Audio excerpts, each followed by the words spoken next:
speaker is Mr. Abdul Chairman Balochistan National Front, who's been working on the issues of Gilgit-Baltistan. The people of Gilgit-Baltistan and the Pakistan People's Party government holding of the recent elections in the region in 2009 has exposed Pakistan's hypocrisy and cheat in the whole world.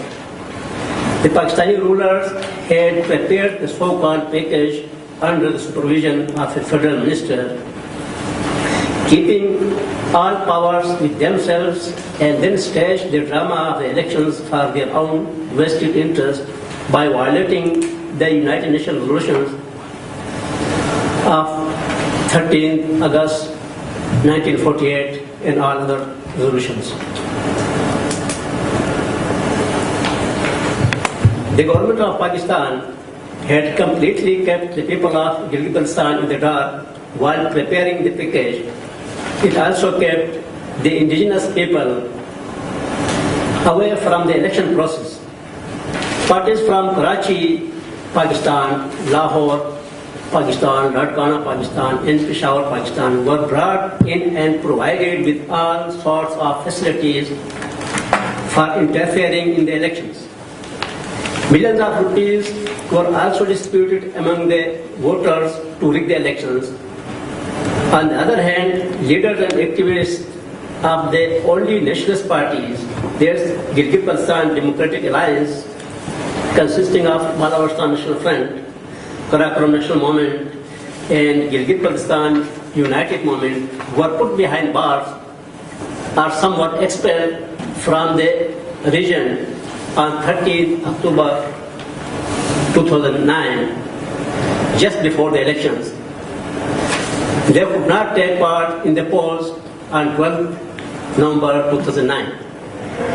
Pakistan People's Party and secret agencies used all types of strong-arm tactics, including threats and state resources, against the candidates of Gilgit-Baltistan Democratic Alliance.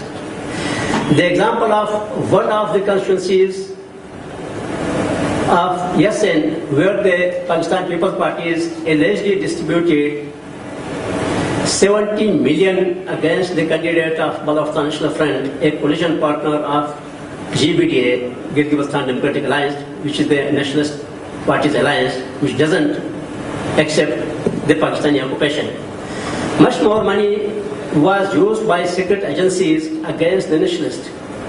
The Pakistani political parties committed such types of shameful fraud in the region that they even continued allegations of all sorts of frauds and diggings against each other, and acknowledged that the Pakistan People's Party had broken all records of irregularities in the elections. The biased media of Pakistan also blacked out the GBDA elections campaign, and the arrest of the candidates a week before elections and exile of its leaders was not even mentioned in any Pakistani media. Besides, by keeping the only nationalist alliance of the region, consisting of BNF, KNM and GBUM, away from the election process, the regime itself lost the credibility in the elections.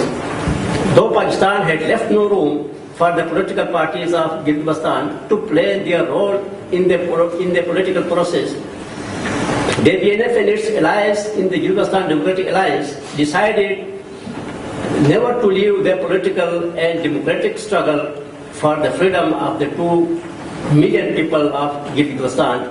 In order to escape the world pressure, Pakistan has tried to hoodwink the international community by introducing the so-called package for the region, which was nothing but a jugglery of words in order to deceive the UN and other international community. Instead of any impartial body to conduct the elections, the rulers nominated a Pakistani national with known bad reputation as Chief Election Commissioner. But he was also put under the command of Pakistan-imposed Chief Secretary and his administration, who have always been following the orders of military commanders, who is called FCNA, Field Commander Northern Area. Now he has been given the name Field Commander Gilgit-Baltistan based in Gilgit, the staff from judiciary supposed to conduct the elections were also under the control of the Pakistani minister.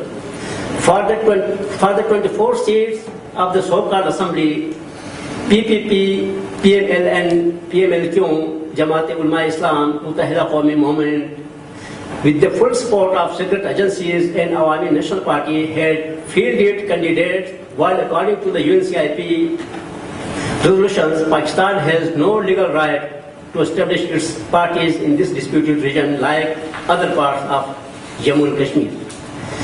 It was also known to the public of this region that NQM has spent 120 million rupees on its election campaign. Candidates were brought and huge amount was given to the campaigners and voters. The engagement of all these new Pakistani parties was a conspiracy to minimize the support for those nationalist youth who are struggling for freedom. Pakistani civilians and military establishment was not in a mood to see their participation of the indigenous parties like GBDA. As a result, these forces particularly targeted local political parties, especially the BNF, KNM and GBU, resorted to record-breaking rigging in the elections. Thus, a week before the elections, the GBDA announced to boycott the elections when Pakistan did not allow them to hold public gathering, besides arrest and forcibly exile their leaders from Gilgit to Pakistan and threaten others to dire consequences.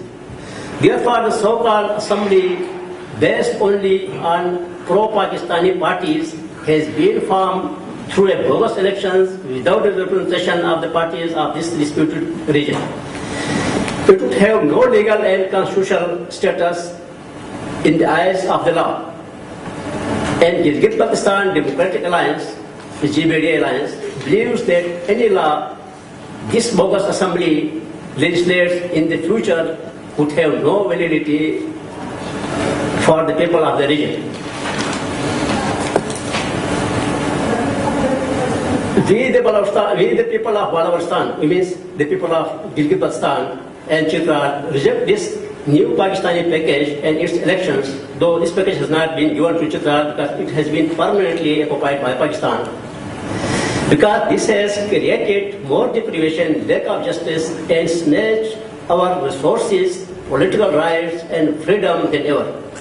We appeal to the world to put pressure on Pakistan to withdraw its forces from Gilgit-Baltistan by following your resolutions instead of playing new package tricks so the 2 million people of this region would decide their future on their own. Through a free and impartial referendum or election for a constitutional assembly under the supervision of the UN according to its resolutions.